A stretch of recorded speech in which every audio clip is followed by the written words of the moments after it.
I got to go back and figure out. Copy that.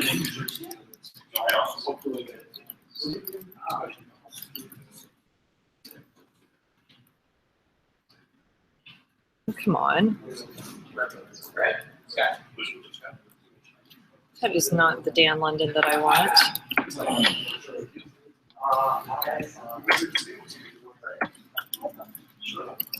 Here we go. That's what I want.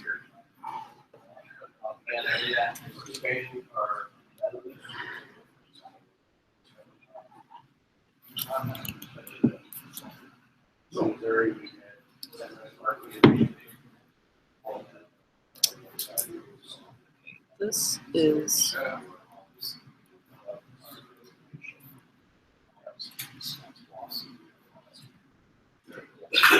okay. We're live.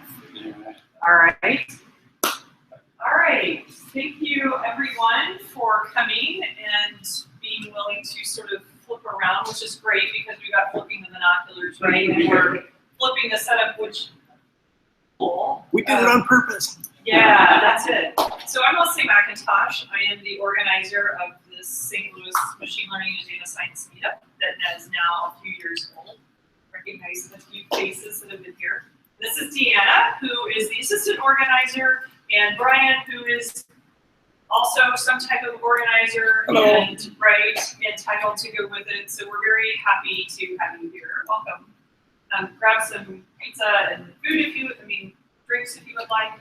So tonight is sponsored by my group, which is the Center for Biomedical Informatics here at Washington University School of Medicine, along with where we do informatics, which is health data science. So we oversee research for the electronic medical record data and also biospecimen data and clinical data management systems. So just to excite you about that, it is actually good. And Brian works with my group. I'm very fortunate that way. We're also sponsored as usual by Lazarus, who does cloud development. But the owner of that who usually comes here is giving a talk at another meetup tonight. So we're very fortunate that way. So tonight we're very fortunate to have Dan London come and talk to us. He is a consultant and data scientist at SenseCorp, which I think you can talk more about that if you want. Working a lot on educational data. I think you're going to talk a little bit more about it. Sounds good. But I was very happy. I think we hooked up because maybe your boss, or a colleague, excuse me, and was very excited. I'm always challenged because I'm in the healthcare arena to find people outside of healthcare and outside of WashU in particular, if possible, just so that we can have more of a diversity of speakers. So I'm very excited and thankful that Dan came to talk. So let's give him a nice welcome. So I'm definitely outside of healthcare, although I have been in the healthcare system and I'm recovering from strap. So if I don't talk as loudly as you need me to, please let me know.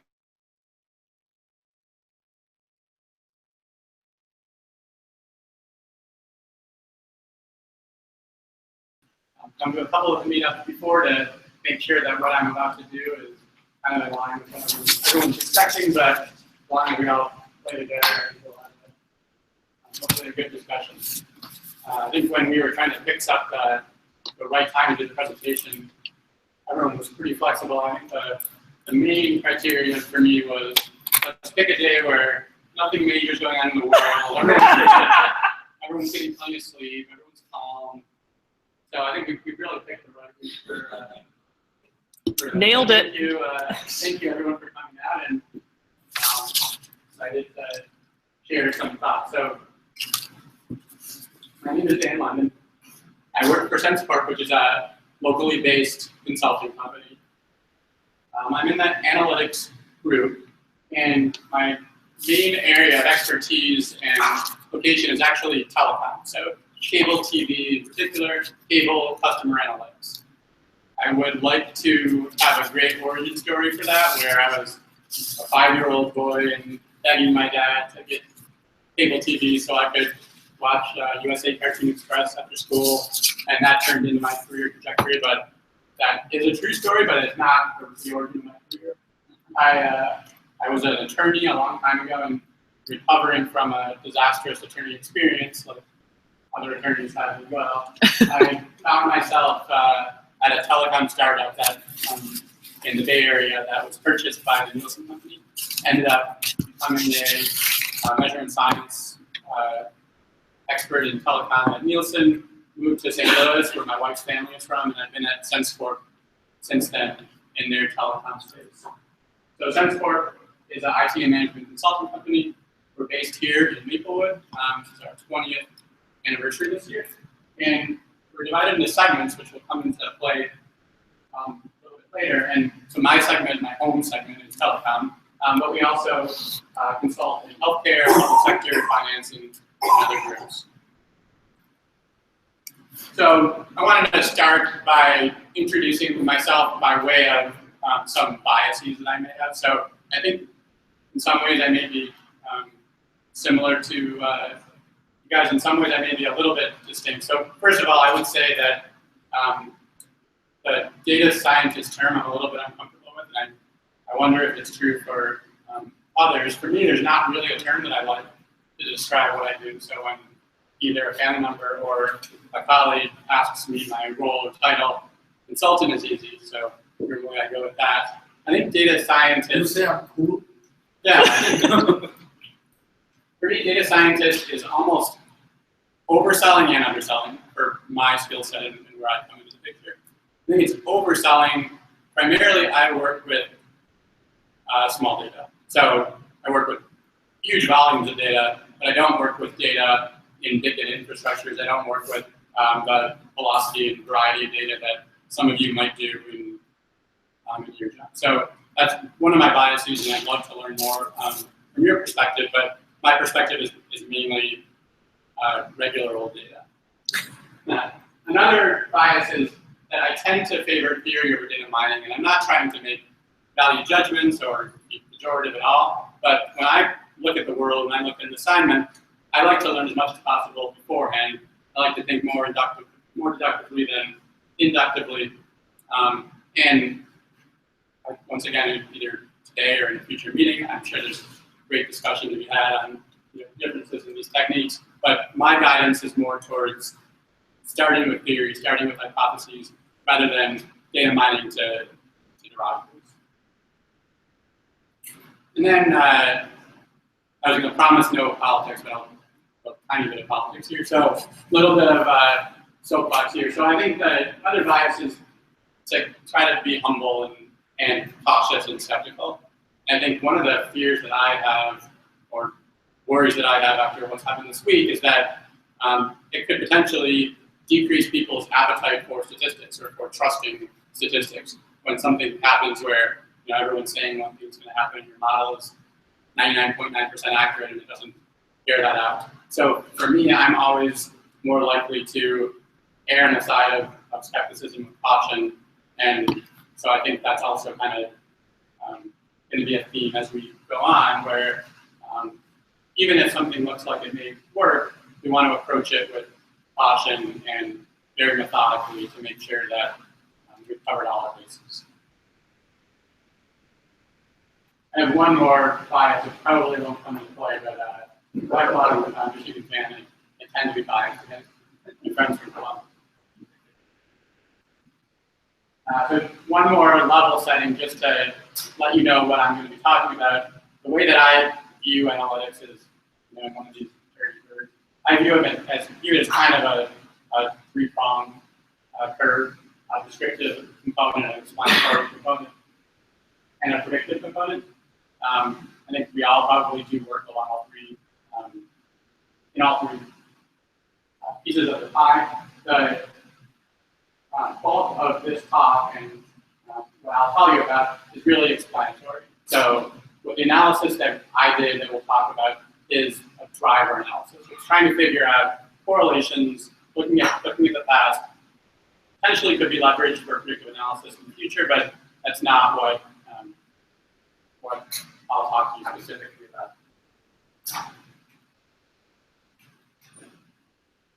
Any questions? So there was an article in the Harvard Business Review a couple months ago that a colleague sent to me. And the article was not data science related at all. Really. It was about creativity and how senior executives find time to be creative. There was a passage in there where they talk about flipping your binoculars around. And to me, I felt that it spoke to me both as in terms of my normal perspective on how I go about doing my job and then these specific cases that I worked on for the last year. So in the article, they quote the CMO from Salesforce, who says that you should flip your binoculars around. It says, for example, if you're a big branch trying to increase customer loyalty, instead of looking at maybe your own customer survey research, or instead of looking at even bank organizational or interbank research, you should look at Starbucks and see how they're retaining their customers, see what they're doing. So a totally different industry, basically leverage what people are doing and reap the rewards in your own industry. So rewind back about a year or so, and like I said, our company is divided into segments. One of them is the public sector, but education is kind of public sector, kind of not. It doesn't really fall into one of our segments. We had a couple opportunities in education to go and talk to some clients and talk to them about what things that they wanted to do, solutions they were looking for, problems they were dealing with. The first client was a for-profit vocational school, and they had been experiencing higher than expected and more volatile than expected student dropping. So the for-profit model is highly, highly dependent on students staying in the school. So you sign up as many students as you can, you give them as good education as you can, you give them their degree. To the extent that students drop out, that's a loss on your margin. You're a for-profit educational institution. So from both a standpoint that we discovered later, where everybody, both organizations that we talked to, really did care about the student well-being, and so it was not 100% instrumental, but it was partly instrumental. Right? They wanted to make money. They're a for-profit institution, and they don't want to lose students. Client number two was a large public community college, and they had just spent a lot of money and built up a big integrated data warehouse and had a lot of data and didn't know what to do. So one of the first questions that they wanted to answer as well,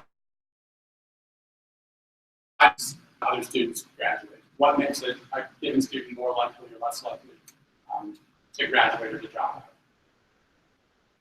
So they called us, and we're consultants, so we have a choice. We can either go in and say we have no idea what we're talking about, or we can, say, that sounds like something we've done before. So we say that, but we also were honest in both cases and say that. And we said that sounds like something we've done before, but we did it in a different industry. So I think we were we kind of met them at that level, and we said, you know what, we think we would be able to make this flip from what we did in what we've done in telecom, which we'll talk about, to apply these same models or variations of these models to try to answer your own questions. And when we had our internal discussions and discussions with these clients, we thought of reasons why this was a good idea, and we thought of reasons why it might be challenging or it might be risky. So should we look at leveraging other industries to answer questions in our own industry? Leveraging models forged in other industries and apply them to questions in a completely separate sphere. So number one is that broad concepts maybe probably operate across many or all industries. My wife, she has a PhD, and her research was in political behavior, and a lot of her dissertation, which I read 5,000 times over the course of her career, was based on psychology, and a lot of psychological research on decision making talks about collapsing all of your decisions into cost-benefit decisions and for emotional identity decisions. So theoretically, that's all our decisions in life, right? Whenever we're deciding anything, we're either deciding it based on some cost-benefit analysis or some identity, emotional constraint, or some combination of the two. So looking at it from that perspective, doesn't matter what industry you're in, those decision-making drivers should be the same. As we get into more specific drivers, then it becomes a little bit less clear, but in general, there's no reason necessarily to think that one industry like education is going to be completely different from another industry like telecom in terms of how people make decisions. Number two is that in telecom, we have a lot of customers. So hundreds of millions of records, years and years of data. We've built out our data warehouse a long time ago. So we have the luxury of this integrated system that tells us a lot about our customers. Even a new school data warehouse that was just built that's pretty integrated doesn't have historical data. It might be a few hundred students a semester. You're limited by degrees of freedom. You're limited by the amount of integration of data from other sources that you have. You're limited by maybe demographic information about students or other information that you can get. So flipping or leveraging from another industry could allow you to kind of draft off large entities. So even if you don't have a large end yourself, you can kind of piggyback on somebody who does. And then the third is just, I think, the gist of the article, that new perspectives can help us see our world more clearly. So even if somebody was an expert in the education space, they may be looking at something from one angle, and if we tell them something from telecom, that may help them see it differently, or see it from a little more clearly.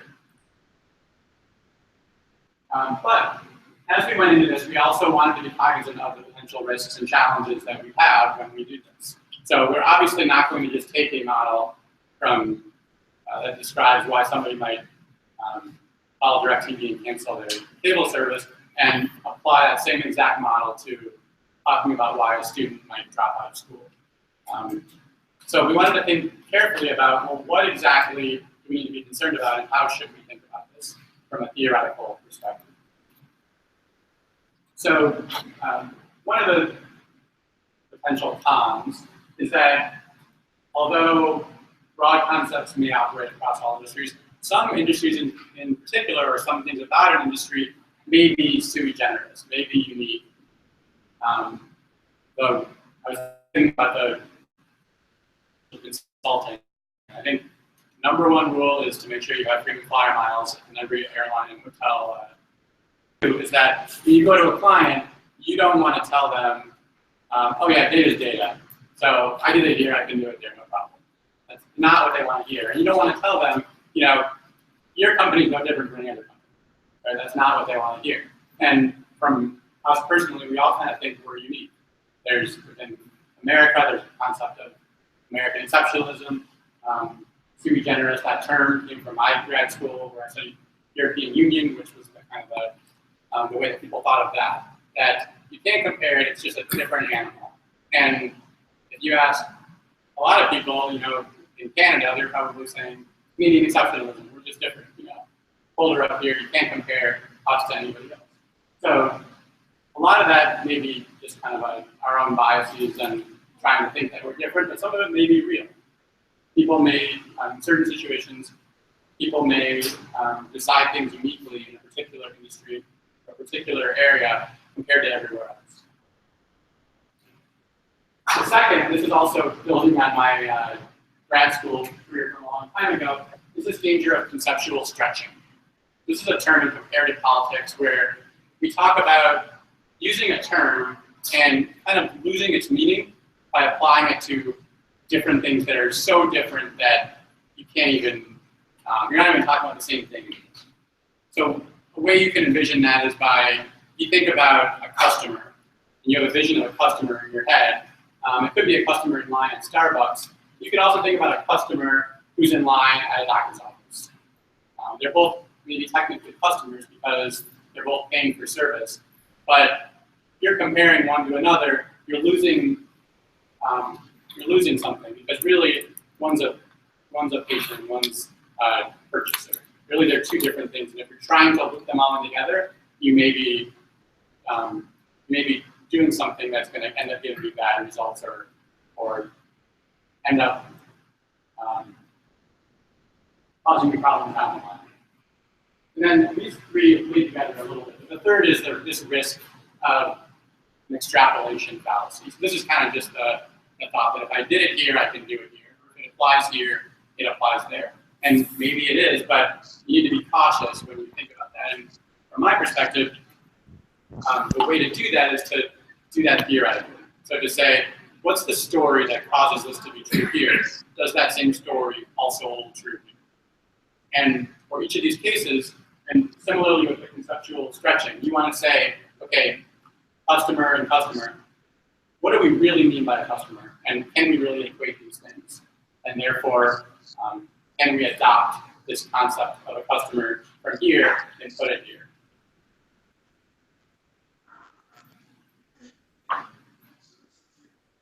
So, in summary, we decided to flip, but we wanted to do it carefully, we wanted to do it cautiously, and we wanted to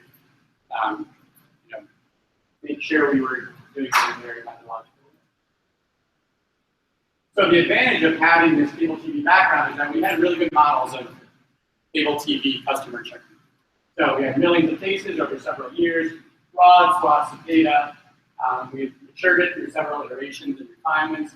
We've put it upwards and downwards. So we've used it for explanatory models, for predictive models, but also done qualitative analysis where we've listened to phone calls and helped to tell the story of the causal link that we've seen in the quantitative results. So we had this good model, but from our point of view, we had very, very little knowledge or subject matter expertise about the educational world to see how it would apply there. So what we did, and this is, I'm kind of doing this ex post facto because we didn't literally draw a ladder, but looking back, this is really the conversations that we had. We sought out these models that we knew. We climbed up this ladder of abstraction, which we'll talk about. So we took the drivers that we could identify as being proven or evidence drivers for cable TV churn, and we tried to find out what is the underlying concept that this is operationalized. And then we operationalized it back down to the education. And then finally, we did this assessment and risk mitigation. So we used a little subject matter expertise that we had by the second client. We had a high level. The first one, very little. The meat of it was requirements, interviews, qualitative research with the folks on the ground who knew their industry to find out what their thoughts were and make sure we were using academic literature and finally statistical methods.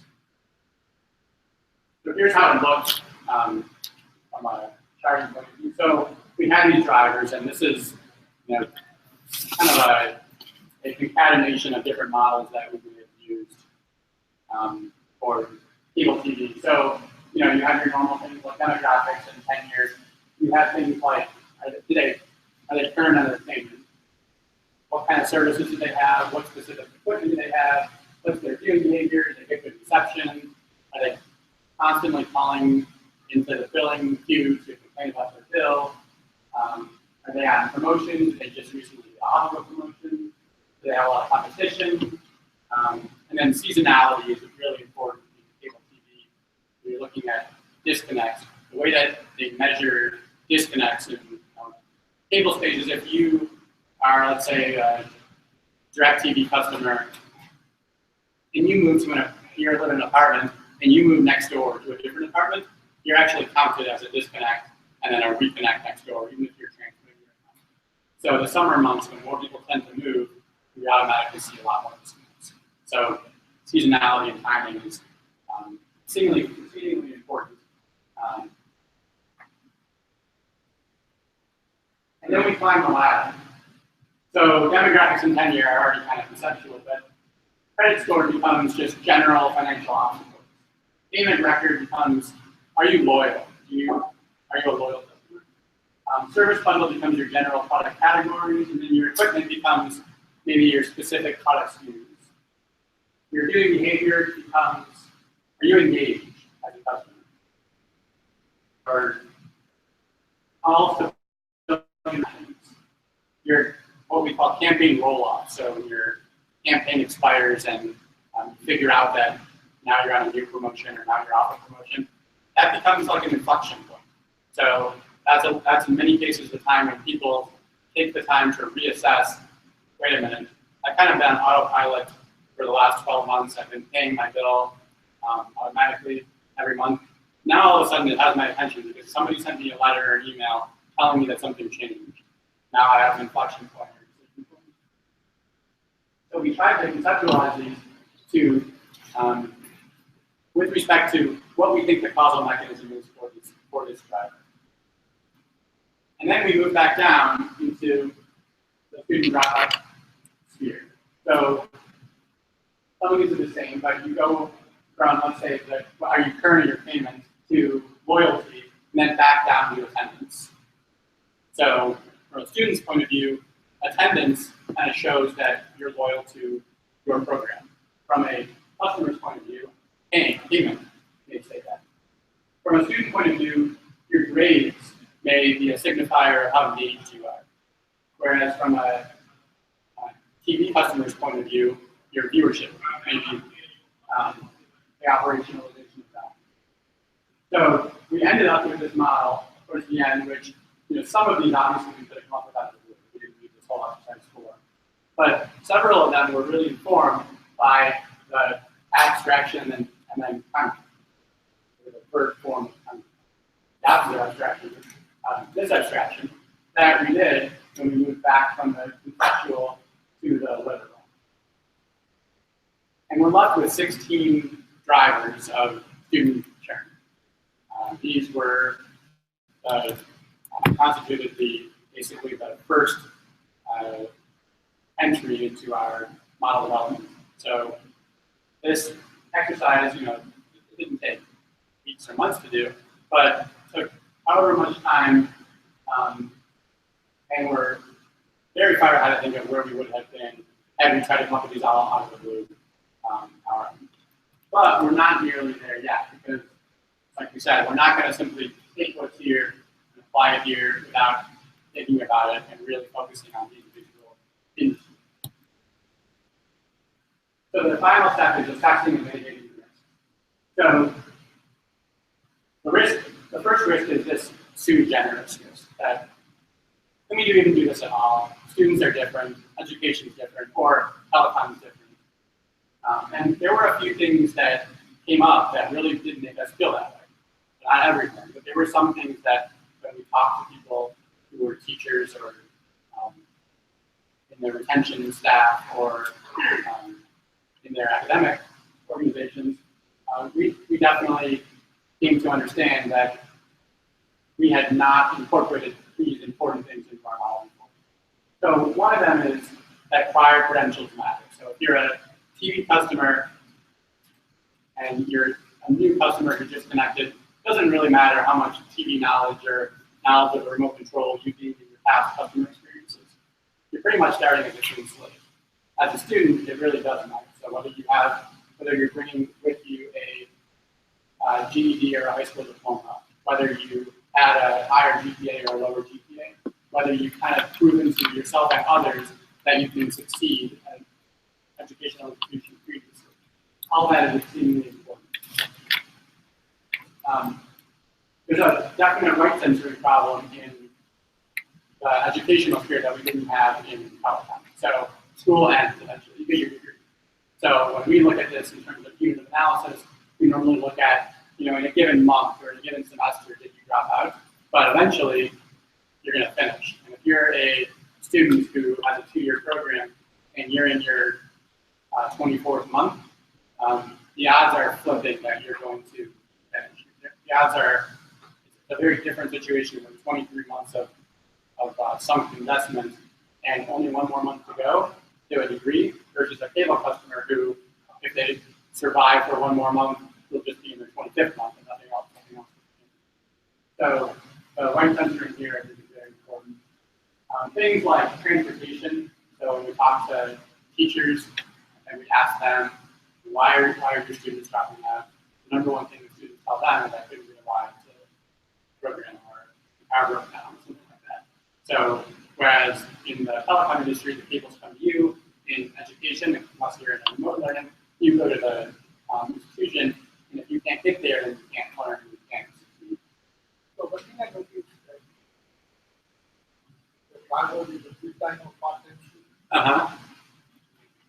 So, Part-time. so definitely. So the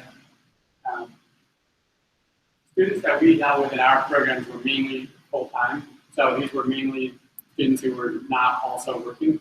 But that's true. That I mean, and that could be also, you could consider that a demographic. But it's also going to come up a little bit in something we'll talk about in terms of other opportunities that or other kind of competition for the students rather than school. Were there any part-time students? Were there any? So in our analysis that we did, we limited it to full-time. So most of their students were full-time in both programs, and they asked us to limit both cases to full-time. And both of them were 2-year. Is that correct? Yeah, so the vocational school had a variety of degree programs. From the bulk of them were 18 months and 2 years. The community college, they did actually have a 4-year program. Oh, did they? Okay. A combination of 2-year and 4-year. The last thing was the thing that was kind of made us the most responded, and that's that it reminded us of our need for humility, and that's that part of the reason that we are so proud of our models in telecom is because it turns out telecom is simpler than in terms of the mindset of somebody navigating a kick. It's a simpler construct than the mind of a student figuring out whether they're going to continue their education. A couple of things that we found here that the literature has found. So if you look back at the one of the analogs, it was like equipment versus classes. So a particular piece of equipment at one of our clients, they had a Wi-Fi router that they rolled out a couple years ago. Something like 90% of customers that got that left after 6 months. It was a total disaster, probably ruined about half of their marriages in addition to ruining the customer relationship. So that can be a big deal, but relatively simple. Either your equipment works or it doesn't, and full stop. For education, math is kind of the equivalent of that bad router. So if you're in a vocational program or you're in a community college, the classes that the students really have trouble with are the math classes. And it's, similar bad relationship between taking a math class and likelihood to drop. But what we found, and what people have found before, is that there's a little more complexity involved in that you can mitigate the impact of the math class depending on when you offer it. So to offer a math class the very first semester that the student comes there, that greatly heightens the chance that math class is going to lead the student to drop. If you wait until further along in the student's career, the math class becomes a lot less important. For various reasons, they've gotten to the swing of things. They've relearned their study habits. They've developed confidence in their own abilities. They also may have some sunk costs, and so they want to keep going because they're near the end. They've developed engagement with other students and tutoring techniques. So a variety of reasons, but by moving the math class further out into your career, you can really reduce the impact of it. So that kind of complexity doesn't exist in telecom. It didn't exist in our models. And so our choice was either to complicate our models for the education space or live with the performance not being as high, to live with the fact that our model's not going to be quite as accurate as we were used to in the telecom world. I was at a conference, so through this involvement, I've kind of gotten involved now more with the education space, which I'm fascinated with. And I was at a conference through the EdFi Alliance, which is sponsored by the Dell Foundation, and they're an educational data standards organization, which mostly for K through 12 puts together data warehouse data standards so that districts around and states around the country can basically develop their own analytics programs. And one person pointed out research that he was doing, saying that, because I mentioned this, I'm kind of new here and new there, and I was trying to say how much I knew about math and how it didn't matter when you took it. And he said, well, listen to this. Not only does it matter when in your career you take it, but what he had found in his research is students who take math class after lunch are significantly less likely to pass it than first thing in the morning. So that's the sugar high or sugar letdown effect. So anyway, that complexity does not exist in telecom. And so we're faced with the fact that we either build it into our models or we live with our models not performing as well.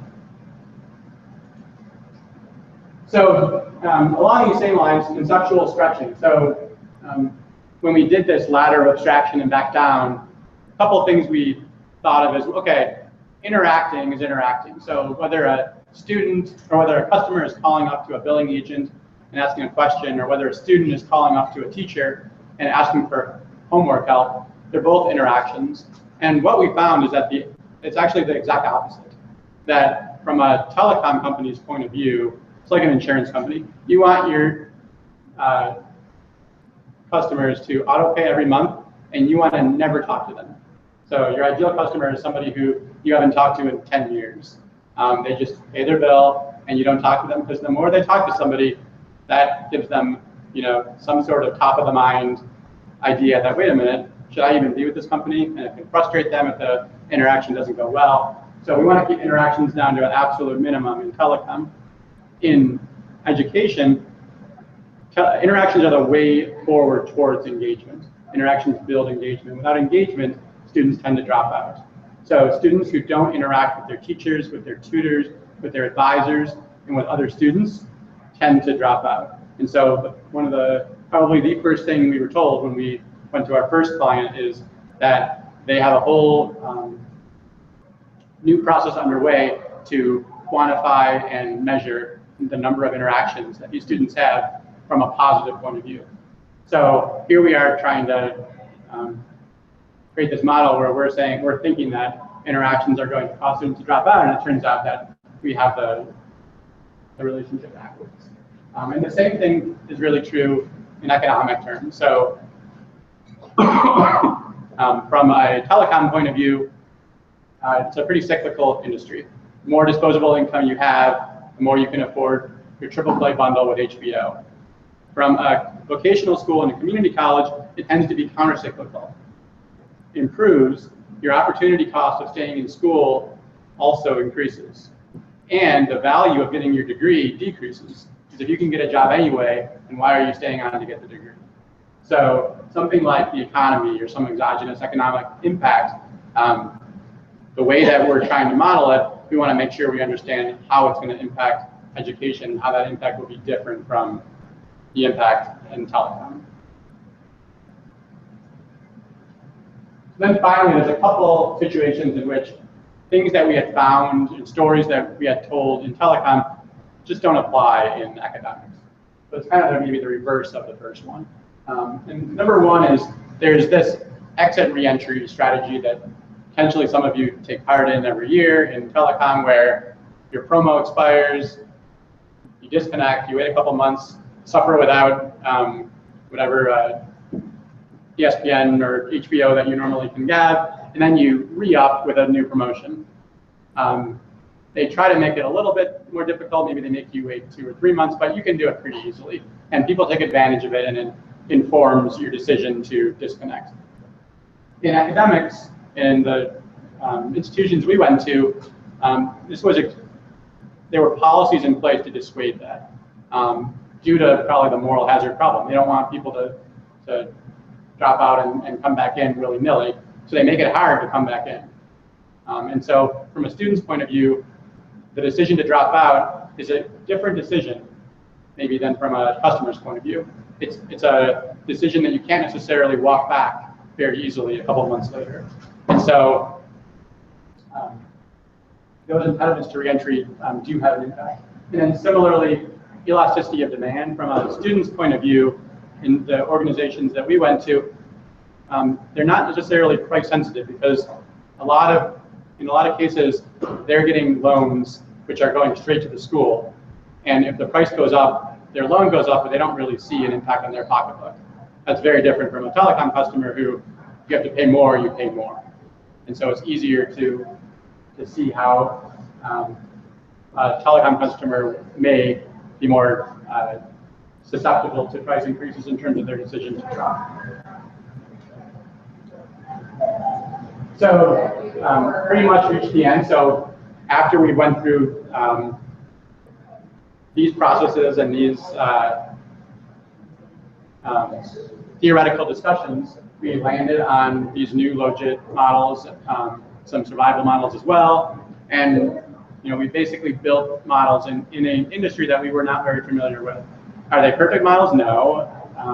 Could somebody who was an expert in analytics in that industry have built better models than us? Probably.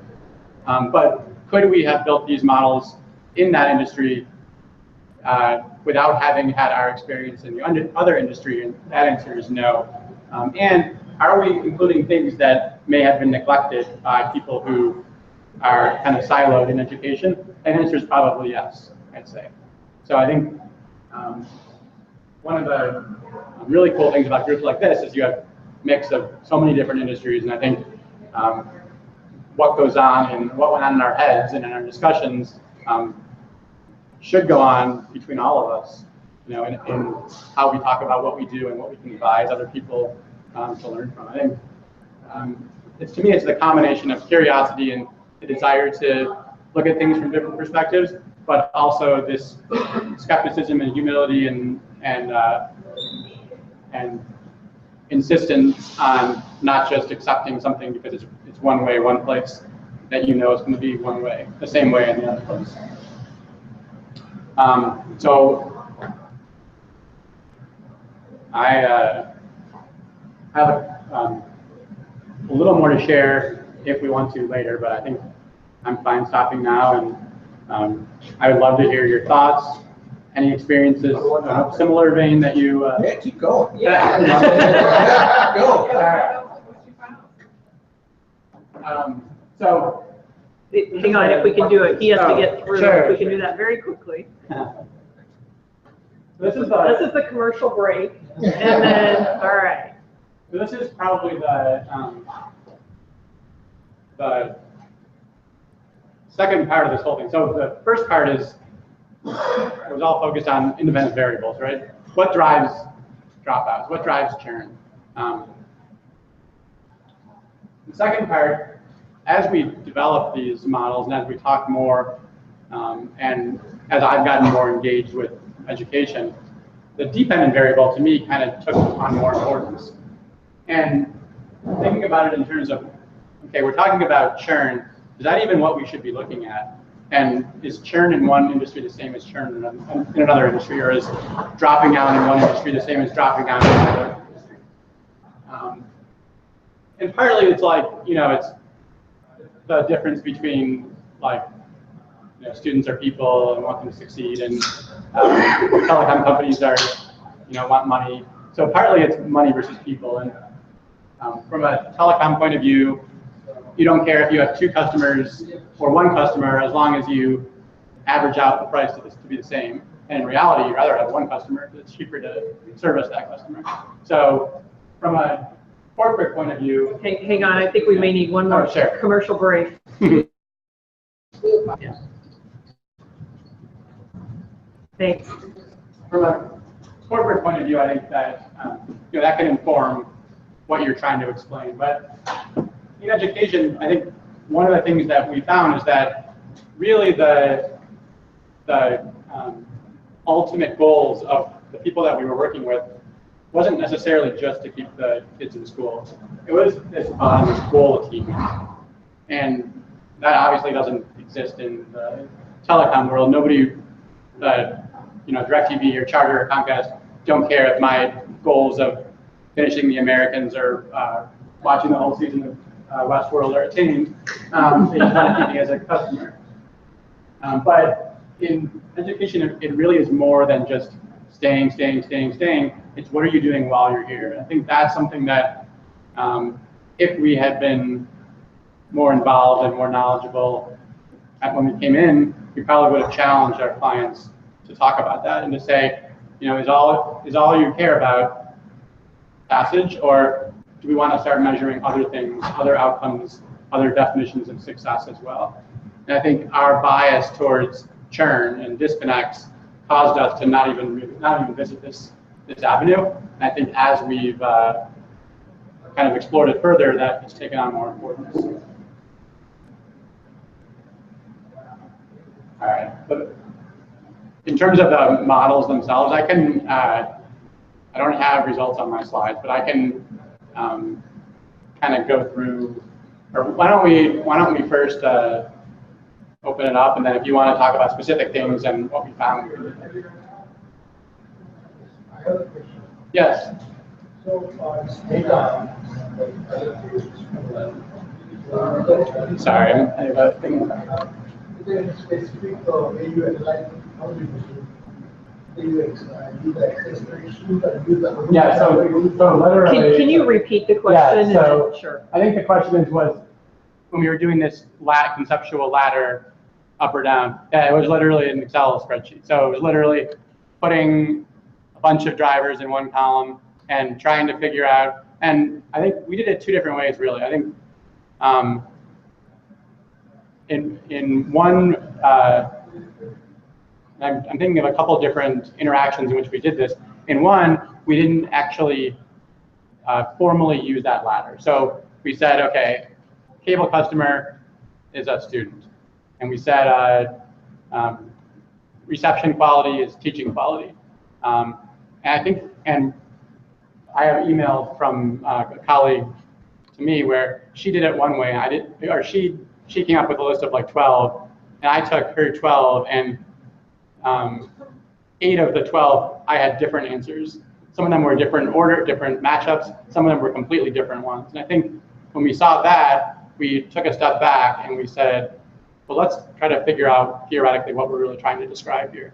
So I think we kind of gave it a go without a lot of methodology, and then we kind of understood the need to apply a little more theory methodology to do that. But it was not a software tool or anything like that, other than a few columns in Excel. So why you went comparing with the cable customer? Why specifically that? Because that's my area of expertise. Yeah, so it's completely there's nothing about cable that lends itself to education, other than the fact that I happen to work in cable. So if I had worked in an industry that was really similar to education, it would have been a lot better.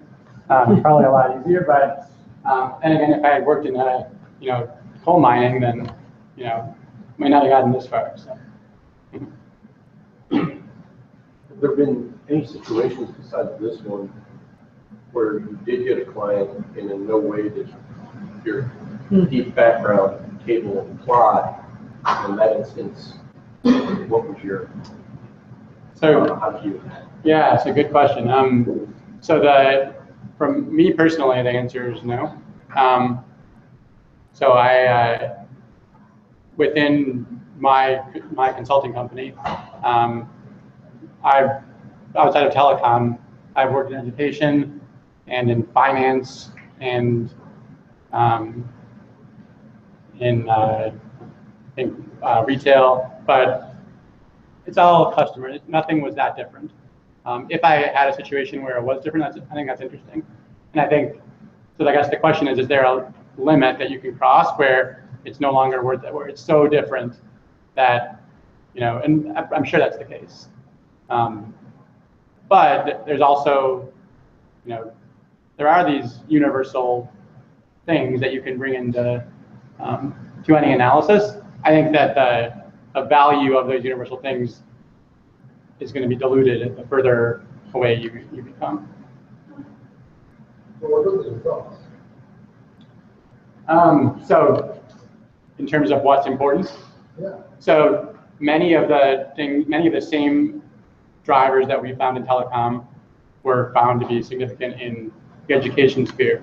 In terms of like a stack ranking, so in terms of the actual, significance, depending on the model, many of the same things. stack rankings were different. I think in telecom, it's so weighted down by a few things. It's so weighted down by seasonality. It's so weighted down by a few drivers that crowd out a lot of other things. And in education, it worked in a similar way, where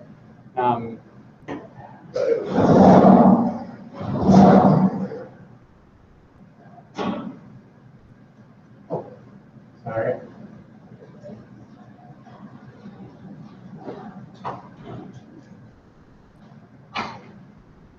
Go ahead. Dan, just don't back up.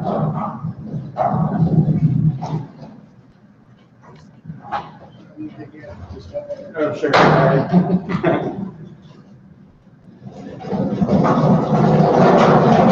Okay, so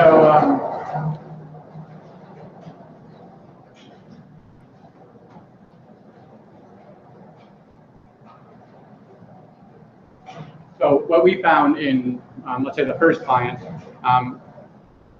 so attendance, and this is another situation where complexity came into view. So attendance was kind of over and above all the most important driver. And it was not just attendance, it was attendance at specific points in the semester. So we could tell you that if a student missed a class in like the first 5 days of the semester, that would decrease their chance of finishing that semester by like 60% or something. So huge impact on whether or not they come to class at all. Now, there's problems there because some of what we talked about drives attendance. So that introduces complexity, right? So if we're talking about are you attending or not, and whether or not you're attending or not is dependent on whether or not you're having these interactions, then you're losing some of the explanatory power of the interactions. So in terms of just the baseline models, attendance, so transportation, we didn't have student survey information, so we operationalized it by distance from the campus. That was extremely correlated with, or highly correlated with dropout. Things that we found that the math complexity, so we developed a model that told us when you took the math class and found that complexity within, or found that that relationship within our results. And then one of the other things that kind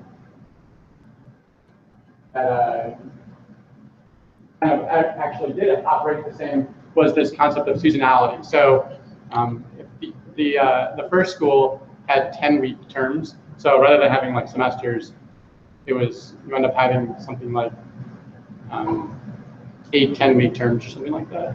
And to the extent that a student's 10-week term overlaps or doesn't during holidays, that had a big bearing on whether or not they end up staying in school. So basically, to the extent to which the end of a term coincided with a time when they might be home for a holiday or taking a break.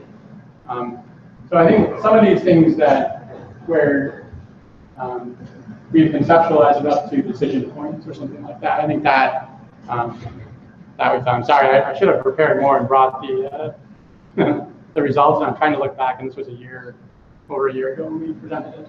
But I can.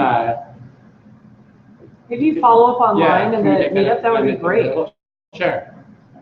If we can pause for just a second.